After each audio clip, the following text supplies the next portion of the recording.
जिसकी चांद से है दिल है सागर जैसा, हर मन को लुभाए हर पल प्यारा बाबा है ऐसा। मेरे बाबा प्यारे बाबा। ओम शांति।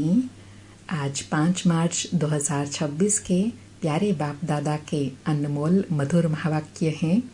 आज ज्ञान सागर बाबा ने आप समान बनने के लिए कहा कि बाप ज्ञान सागर आकर बच्चों को ज्ञान देते हैं। बाबा को ज्ञानी तो आत्मा बच्चे ही प्रिय हैं। माला जो पूजी जाती है, 8 रत्नों की जो पूजा होती है, वह ज्ञानी तो आत्मा बच्चे हैं, क्योंकि भारत को स्वर्ग बनाने में मददगार बनते हैं, पास विद ऑनर होते हैं, इसलिए उनका गायन होता है। फिर मनुष्य भगवान हो नहीं सकते, इस सिद्धांत को स्पष्ट करते हुए कहा कि कहते हैं भगवान एक हैं, गॉड इज वन। सभी आत्माओं का पिता एक हैं, सृष्टि का रचयिता भी एक हैं, उनको परम पिता परमात्मा कहा जाता है। तो बाबा कहे इस सिद्धांत अनुसार मनुष्य अपने को भगवान नहीं कहला सकते। फिर दूसरा सिद्धांत बताया कि कहा जाता है जगत गुरु। वास्तव में जगत का गुरु तो एक ही है, जो आकर दुखों से लिबरेट करते हैं, उनको दुख हरता सुख करता कहा जाता है। वही एक सारे जगत का गुरु है। फिर गुह्य बात समझाते हुए कहा कि भल पुराने शरीर में आता हूँ। इनके शरीर का नाम अपना दादा लेखराज है, इनका व्यक्त नाम है। फिर अव्यक्त नाम पड़ता है प्रजापिता ब्रह्मा। बाबा कहे जैसे एक धर्म वाला दूसरे धर्म में जाता है तो नाम बदलता है, तुम भी शूद्र से ब्राह्मण बनते हो। साथ में गुह्य राज को स्पष्ट करते हुए कहा ब्रह्मा एक ही है, यह पतित फिर वही ब्रह्मा पावन बनता है तो फरिश्ता बन जाते हैं। जो सूक्ष्म वतन में दिखाते हैं वह दूसरा ब्रह्मा नहीं है, यह व्यक्त है वह अव्यक्त है। यह संपूर्ण पावन हो जाएंगे तो फिर सूक्ष्म वतन में दिखाते हैं। सूक्ष्म वतन में हड्डी मांस आदि नहीं होती, फरिश्ताई संपूर्ण स्वरूप होता है। फिर घर की स्मृति दिलाते कहा कि बाप समझाते हैं तुमको अपना घर छोड़े 5000 वर्ष हुए, उसमें तुम भारतवासियों ने 84 जन्म लिए हैं। अब तुम्हारा अंतिम जन्म है, अब सबकी वानप्रस्थ अवस्था है, सबको वापस घर जाना है। सुनते हैं प्यारे बाप दादा के अनमोल मधुर महावाक्य। आज बाबा कहे मीठे बच्चे, बाप को ज्ञानी तो आत्मा बच्चे ही प्रिय हैं, इसलिए बाप समान मास्टर ज्ञान सागर बनो। आज मुरली से प्रश्न है, कल्याणकारी युग में बाप सभी बच्चों को कौन सी स्मृति दिलाते हैं? उत्तर में बाबा कहे बच्चे, तुम्हें अपना घर छोड़े 5000 वर्ष हुए हैं, तुमने 5000 वर्ष में 84 जन्म लिए, अब यह अंतिम जन्म है, वानप्रस्थ अवस्था है, इसलिए अब घर जाने की तैयारी करो, फिर सुखधाम में जाएंगे। भल गृहस्थ व्यवहार में रहो, लेकिन इस अंतिम जन्म में पवित्र बन बाप को याद करो। आज मुरली में गीत बजा, महफिल में जल उठी क्षमा, परवानों के लिए प्रीत बनी है दुनिया में मर जाने के लिए। ओम शांति। बाबा कहे बच्चों ने यह समझा है कि भगवान एक हैं, गॉड इज वन। सभी आत्माओं का पिता एक हैं, उनको परम पिता परमात्मा कहा जाता है। सृष्टि का रचयिता एक है, अनेक हो ही नहीं सकते। इस सिद्धांत अनुसार मनुष्य अपने को भगवान कहला नहीं सकते। बाबा कहे यह सिद्धांत है कि परमात्मा एक ही है, इसलिए कहा जाता है गॉड इज वन, रचयिता एक है। तो फिर इस अनुसार कोई भी मनुष्य को भगवान नहीं कह सकते। बाबा कहे अभी तुम ईश्वरीय सर्विस के निमित्त बने हो। ईश्वर नई दुनिया स्थापन कर रहे हैं, जिसको सतयुग कहा जाता है। उसके लिए तुम लायक बन रहे हो। सतयुग में कोई पतित नहीं रहते, अभी तुम पावन बन रहे हो। कहते हैं पतित पावन मैं हूँ और तुम बच्चों को श्रेष्ठ मत देता हूँ। कौन सी श्रेष्ठ मत देते हैं कि मुझ अपने निराकार बाप को याद करने से तुम पतित तमो प्रधान से पावन सतो प्रधान बन जाएंगे। याद रूपी योग अग्नि से तुम्हारे पाप नाश हो जाएंगे। साधु संत आदि तो कह देते हैं ईश्वर सर्वव्यापी हैं, एक तरफ कहते भगवान एक हैं, फिर यहाँ तो बहुत अपने को भगवान कहलाते हैं। बाबा कहे दो दो बातें बोलते हैं, एक तरफ कहते हैं भगवान एक हैं, फिर दूसरी ओर कई मनुष्य अपने को भगवान कहलाते हैं। बाबा कहे श्री श्री 108 जगत गुरु कहलाते हैं। अब जगत का गुरु तो एक ही बाप है, सारे जगत को पावन बनाने वाला एक परमात्मा सारी दुनिया को लिबरेट करता है दुख से, वही दुखहरता सुख करता है। बाबा ने अपना परिचय दिया कि परमात्मा किसको कहेंगे, जो आकर सर्व को दुखों से लिबरेट करते हैं, जिनको दुखहरता सुख करता कहा जाता है। कोई मनुष्य को दुखहरता सुख करता नहीं कह सकते हैं। बाबा कहे मनुष्य को तो यह कहा नहीं जा सकता है, यह भी तुम बच्चे समझते हो। यह है ही पतित दुनिया, सब पतित हैं। पावन दुनिया में है यथा राजा रानी तथा प्रजा पावन। सतयुग में पूज्य राजा रानी होते हैं, फिर भक्ति मार्ग में पुजारी बन जाते हैं। सतयुग में जो महाराजा महारानी हैं, उनकी जब 2 कलाएं कम होती हैं तो राजा रानी कहा जाता है। यह सब बातें डिटेल की हैं, नहीं तो 1 सेकंड में जीवन मुक्ति। बाप समझाते हैं भल गृहस्थ व्यवहार में रहो, परंतु यह अंतिम जन्म पवित्र रहो। अब वानप्रस्थ अवस्था है, वानप्रस्थ व शांति धाम एक ही बात है। बाबा कहे वानप्रस्थ में जाना कहो व शांति धाम घर जाना एक ही बात है। यहाँ आत्माएं ब्रह्मा महातत्व में रहती हैं, जिसको ब्रह्मांड कहते हैं। वास्तव में आत्माएं कोई अंडे मिसल नहीं है, आत्मा तो स्टार है। बाबा ने समझाया है जो भी आत्माएं हैं इस ड्रामा में एक्टर्स हैं। जैसे एक्टर्स नाटक में ड्रेस बदलते हैं, भिन्न भिन्न पार्ट बजाते हैं, यह भी बेहद का नाटक है। बाबा ने कितनी सरल रीति समझाया कि जैसे वो एक्टर्स भिन्न भिन्न ड्रेस बदलते रहते हैं, ऐसे यह फिर है बेहद की बात। बाबा कहे आत्माएं इस सृष्टि पर 5 तत्वों के बने हुए शरीर में प्रवेश कर पार्ट बजाती हैं। शुरू से लेकर परमात्मा और ब्रह्मा विष्णु शंकर सब एक्टर्स हैं। नाटक में भिन्न भिन्न प्रकार की ड्रेस मिलती है पार्ट बजाने। घर में आत्माएं सब शरीर के बिगड़ रहती हैं। बाबा कहे फिर जब 5 तत्वों का शरीर तैयार होता है तब उनमें प्रवेश करती हैं। 84 शरीर मिलते हैं तो नाम भी इतने बदलते हैं, आत्मा का नाम एक है। अब शिव बाबा तो है ही पतित पावन, उनको अपना शरीर नहीं है, शरीर का आधार लेना पड़ता है। कहते हैं मेरा नाम शिव ही है, भल पुराने शरीर में आता हूँ, इनके शरीर का अपना नाम है, जिनमें प्रवेश करता हूँ इनका व्यक्त नाम है, फिर अव्यक्त नाम पड़ता है। कौन सा? ब्रह्मा। बाबा कहे एक धर्म वाला दूसरे धर्म में जाता है तो नाम बदलता है। तुम भी शूद्र धर्म से बदल ब्राह्मण धर्म में आए हो तो नाम बदलता है। बाबा कितनी सूक्ष्म सूक्ष्म बातें सरल रीति समझाते हैं कि जैसे धर्म बदली होता है तो नाम बदली होता है। यहाँ बाबा कहे तुम शूद्र से ब्राह्मण बनते हो। बाबा कहे तुम लिखते हो शिव बाबा थ्रू ब्रह्मा। शिव बाबा परमपिता परमात्मा है, उनका नाम नहीं बदलता है। शिव बाबा ब्रह्मा द्वारा स्थापना करा रहे हैं। किसकी? आदि सनातन देवी देवता धर्म की, जो प्रायः लोप हो गया है। जो पावन पूज्य थे वे ही पतित पुजारी बनते हैं। 84 जन्म पूरे किए हैं, अब फिर से देवी देवता धर्म स्थापन होता है। गाया हुआ है परम पिता परमात्मा आकर ब्रह्मा द्वारा फिर से स्थापना करते हैं। ब्राह्मण जरूर चाहिए। ब्रह्मा और ब्राह्मण कहाँ से आए?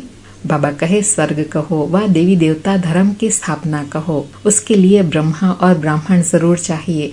और वो कैसे आएंगे, कहाँ से आएंगे? शिव बाबा आकर ब्रह्मा द्वारा अडॉप्ट करते हैं, कहते हैं तुम हमारे हो। शिव बाबा के बच्चे तो हो ही, फिर ब्रह्मा द्वारा पोत्रे हो जाते हो। पिता तो एक है सारी प्रजा का, इतने सब बच्चे ब्रह्मा कुमार कुमारियां हैं, उनको शिव बाबा ब्रह्मा द्वारा अडॉप्ट करते हैं। मनुष्यों को पता थोड़े ही हैं, बाप आकर आदि सनातन देवी देवता धर्म की स्थापना करते हैं। तो ऐसे नहीं कि नए सिर आते हैं। बाबा कहे ऐसे नहीं कि ब्राह्मण कोई नए सिर परम धाम से उतर के आते हैं, नहीं, जैसे दिखाते हैं प्रलय हुई फिर पत्ते पर सागर में आया। अब यह तो सब कहानियां बनाई हुई हैं। यह वर्ल्ड की हिस्ट्री ज्योग्राफी रिपीट होती रहती है। आत्मा अमर है, उसमें पार्ट भी अमर है, पार्ट कभी घिसता नहीं है। सतयुग में वही लक्ष्मी नारायण की सूर्यवंशी राजधानी चलती आती है, कभी बदलती नहीं। दुनिया नई से पुरानी, पुरानी से नई होती रहती है। हर एक को अविनाशी पार्ट मिला हुआ है।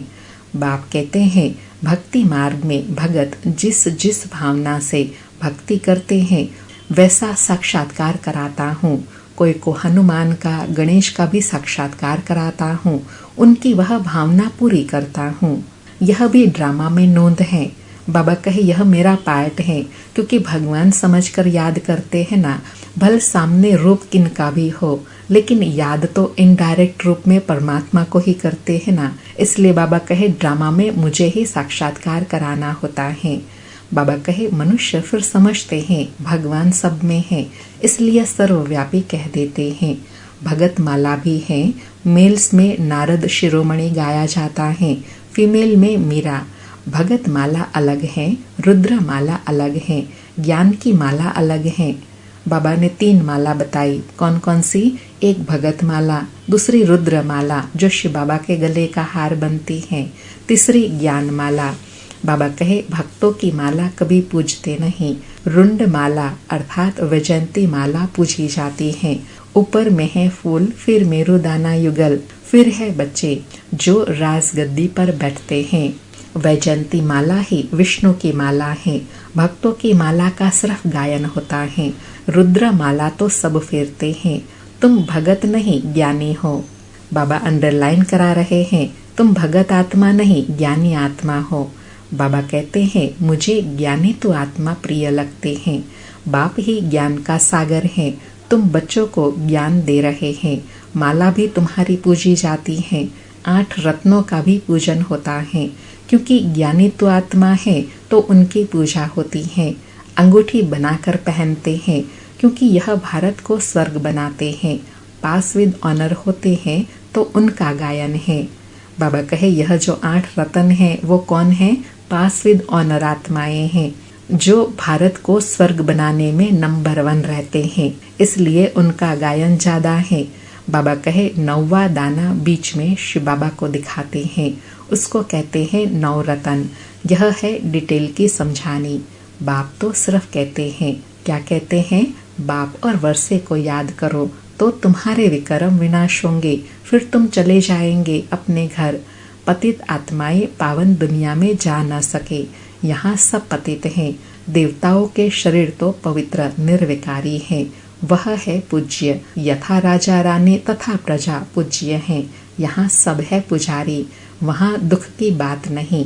उनको कहा जाता है स्वर्ग सुख धाम। वहाँ सुख संपत्ति शांति सब थी, अब तो कुछ नहीं है, इसलिए इसको नर्क उसको स्वर्ग कहा जाता है। बाबा कहे स्वर्ग की विशेषता क्या है? जहाँ सुख संपत्ति शांति सब कुछ रहता है। जहाँ इसका अभाव है उसको नर्क कहा जाता है। बाबा कहे हम आत्माएं शांति धाम में रहने वाली हैं। वहाँ से आती है पार्ट बजाने। 84 जन्म भोगने पड़ते हैं। अभी दुख धाम है, फिर हम जाते हैं शांति धाम, फिर सुख धाम में आएंगे। बाप सुख धाम का मालिक बनाने, मनुष्य से देवता बनाने पुरुषार्थ करवा रहे हैं। तुम्हारा है यह संगम युग। बाबा कहे यह सारा पुरुषार्थ मैं कहाँ कराता हूँ? संगम युग पर। बाप कहते हैं मैं कल्प के संगम युगे आता हूँ, युगे युगे नहीं। मैं संगम युग में एक ही बार सृष्टि को बदलने आता हूँ। सतयुग था, अब कलयुग है, फिर सतयुग आना चाहिए। यह है कल्याणकारी संगम युग। सबका कल्याण होना है। सबको रावण की जेल से छुड़ाते हैं। उनको दुखहर्ता सुखकर्ता कहा जाता है। बाबा ने फिर अपनी पहचान दी कि मैं कल्याणकारी हूँ, तो मैं सबका कल्याण करता हूँ। कैसे करते हैं? रावण की जेल से छुड़ाते हैं, सब दुखों से छुड़ाते हैं, इसलिए उनको दुखहर्ता सुखकर्ता कहा जाता है। बाबा कहे यहाँ सब दुखी हैं, तुम पुरुषार्थ करते हो सुखधाम में जाने के लिए। सुखधाम जाना है तो पहले शांति धाम में जाना है।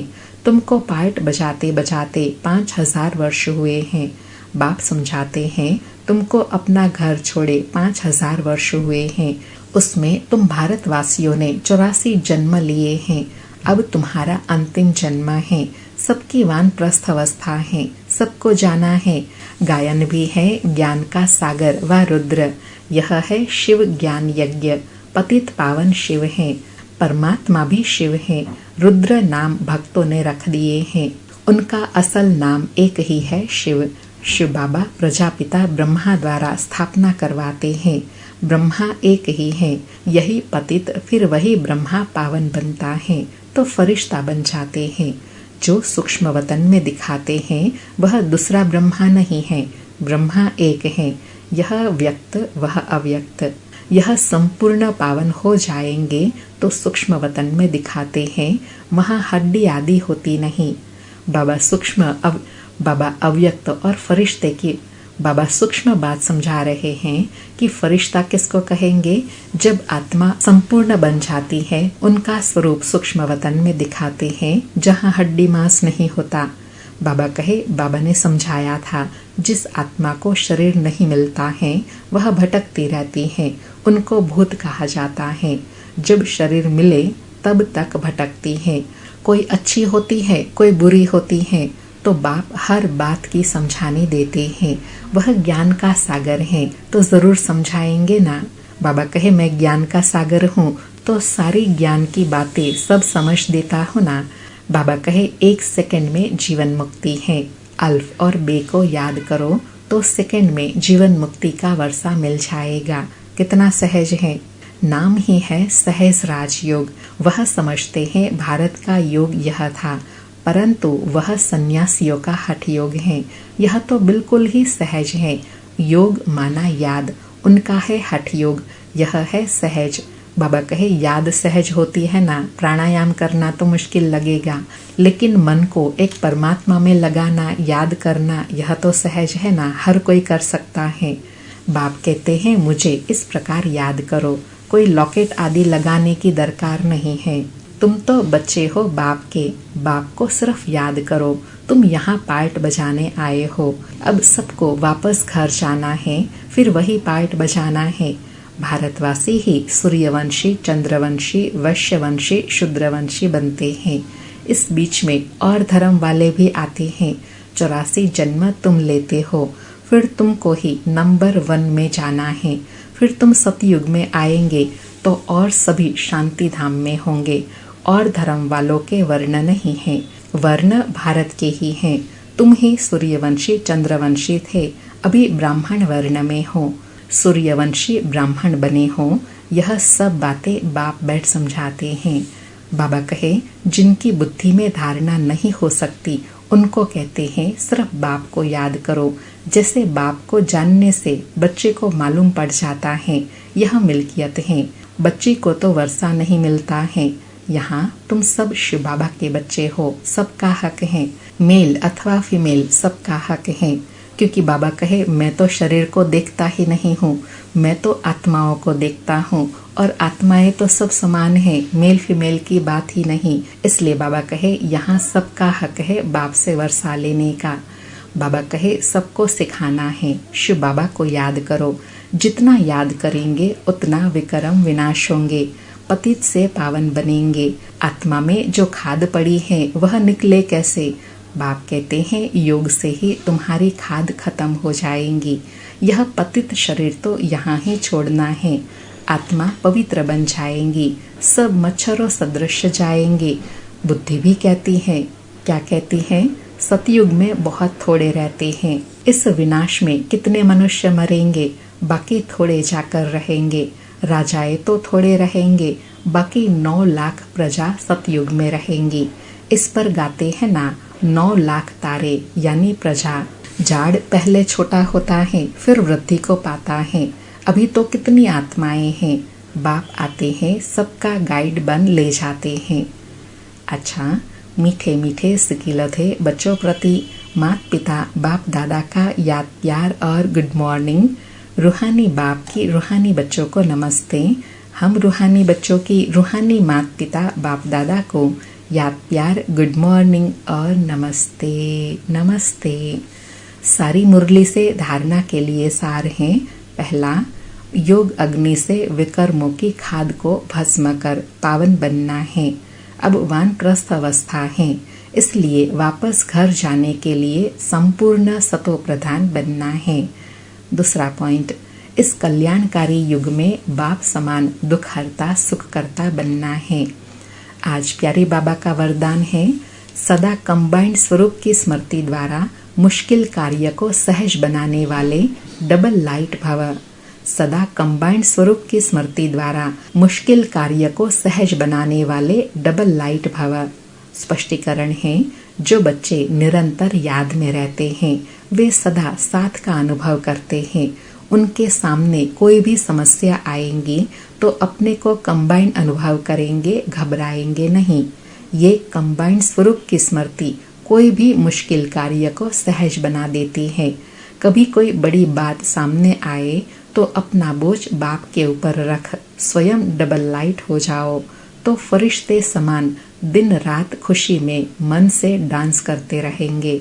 बाबा कहे, डबल लाइट स्थिति का अनुभव करने की सहज विधि कौन सी है कि सदा बाबा के साथ कंबाइंड रहो। अगर कोई बात परिस्थिति आती भी है तो उन सब का बोझ बाबा को दे करके स्वयं डबल लाइट हो जाओ, तो सदा खुशी बनी रहेंगी और फरिश्ते स्वरूप का चलते फिरते अनुभव होगा। तो जैसे खुशी में डांस हो रही है ऐसा अनुभव होगा। आज का स्लोगन है, किसी भी कारण का निवारण कर संतुष्ट रहने और करने वाले ही संतुष्ट मणि हैं। किसी भी कारण का निवारण कर संतुष्ट रहने और करने वाले ही संतुष्ट मणि हैं। अव्यक्त इशारे हैं, निश्चय के फाउंडेशन को मजबूत कर सदा निर्भय और निश्चिंत रहो। आज निश्चय की डेफिनेशन बताई कि श्रीमद् प्रमाण हर कदम हो तो सदा निश्चिंत रहेंगे और निश्चिंत है तो सदा यथार्थ निर्णय देंगे। जब निर्णय यथार्थ होगा तो विजय होंगे। त्रिकालदर्शी आत्मा सदा ही निश्चिंत रहती है, क्योंकि उसे निश्चय है कि हमारी विजय हुई ही पड़ी है। तो बाबा कहे, विजय का आधार क्या है? निश्चय। कौन सा निश्चय? कि हमारी विजय हुई पड़ी है, हम कल्प कल्प के विजयी हैं। इस बात का निश्चय ही सदा निश्चिंत बना देता है। अच्छा, ओम शांति। शुक्रिया बाबा, शुक्रिया।